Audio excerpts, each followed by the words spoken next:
welcome everyone to my review of the new Run the Jewels record, and considering the first three came out over the span of 4 years, I'm actually really surprised that we've waited this long. Having said that, this album actually dropped a couple days early as a result of the tragic killing of George Floyd and the following protests. Considering they have been incredibly outspoken politically on previous material, and considering that Killer Mike is an activist who often comments on these types of situations, it isn't all that surprising. Now, I've personally been aware of the pair's music since all the way back in 2012 on Killer Mike's fifth album, Rap Music. Since then, LP and Mike have been one of the most consistent duos in recent memory, and right off the bat, I'm pretty comfortable saying that RTJ4 is yet another banger. Now, obviously this review is quite late. I didn't intend on waiting this long, but I have one small advantage in making this review this late, and that is that I can hear other people's opinions and analyse exactly where I differ.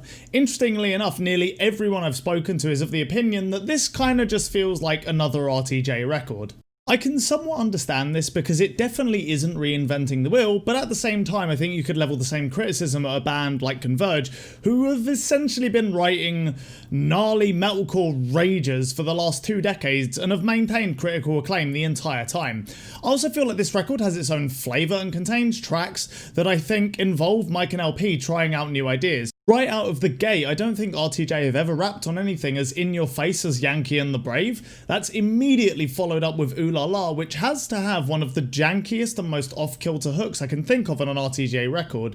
The song, The Ground Below, is centred around the main riff from A Gang of Four tune, who are a great band by the way, and I highly recommend that you all try out their album Entertainment. So even if the core sound is incredibly identifiable as Run the Jewels, I personally feel like the tweaks are quite fresh. To be totally fair, all of this experimentation would basically be for nothing if the songs were bad and the verses were sloppy, but come on, these guys are absolute veterans at this point, and this album is such an immense reflection of that. The tracklist feels tight, varied, and nearly every song is a fucking banger. As previously mentioned, the opening cut, Yankee and the Brave, comes out all guns blazing with rapid-fire syncopated hits of snare, bass, and synth, and Killer Mike opening the track. He runs through a verse before the syncopated hits return, only this time with LP over them. The track has a pretty sweet back and forth between the pair and introduces elements at a decent rate. The whole thing is an exhilarating short mission statement for the record, not only thanks to its classically RTJ bombasticness, but also due to a good mix of cartoonish and political bars. The next 2 tracks don't let up a whole lot and go off about as well as any other RTJ track,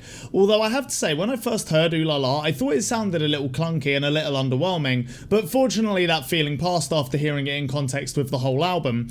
Out of Sight on the other hand was one of the most instantly appealing tracks I think I've ever heard on an RTJ record. The instantly goofy and overblown beat reminded me of some of the best singles from RTJ2, the vocal and bass break around the halfway mark sounds just fucking excellent, and transitions into the next Mike verse super well. Another thing I really like about Run the Jewels is that they are such a stripped back duo. Most of their songs are just killer bars and stellar production, but the few features they get work really well, and 2 Chainz here is no exception. Up until this point, I feel like the record has some new ideas, but mostly sticks to hard-hitting bangers.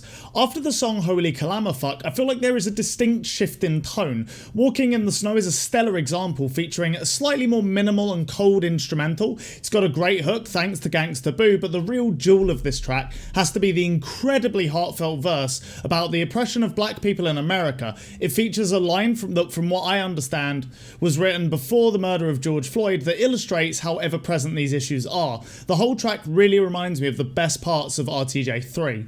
Straight after this, Just comes in with one of the trendier instrumentals I think I've heard from a Run the Jewels track. The whole thing has a modern day trap flavour, I'm sure in no small part thanks to Pharrell. It's a very nice change of pace for the record and features a closing verse from Zach De La Rocha, who is as energetic and lyrical as ever.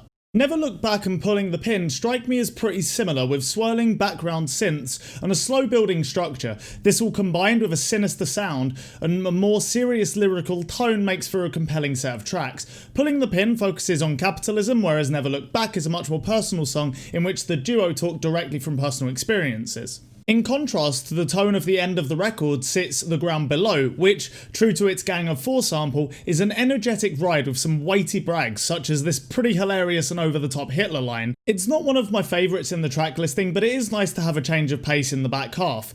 All of this brings up the very appropriate final cut, A Few Words for the Firing Squad. This song vaguely fits in with Never Look Back and Pull in the Pin, But it feels a lot more hopeful and, again, speaks from a more personal place. About half the track is a slow building instrumental with verses, but the last 3 minutes are all instrumental and really feel like the cherry on top for the whole album. Overall, I can't really find much to complain about at all. It's just another solid installment from one of the more personality-driven hip-hop projects in recent memory, with enough new ideas that could draw in people who previously weren't into them, but without alienating previous fans. Some tracks do feel a touch underdeveloped in comparison to others, but thanks to the variation in tone and sounds, this is less of an issue than it could have been. I'm feeling an 8.5 out of 10. Thanks for watching. If you've enjoyed this review, please consider subscribing and liking the video. If you want to support the channel, the best thing you can do is head over to Twitch and drop a sub, which is where I spend a lot of my time these days. And finally, I would like to thank all my current subs on Twitch.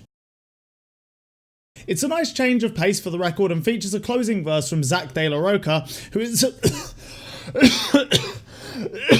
Oh god.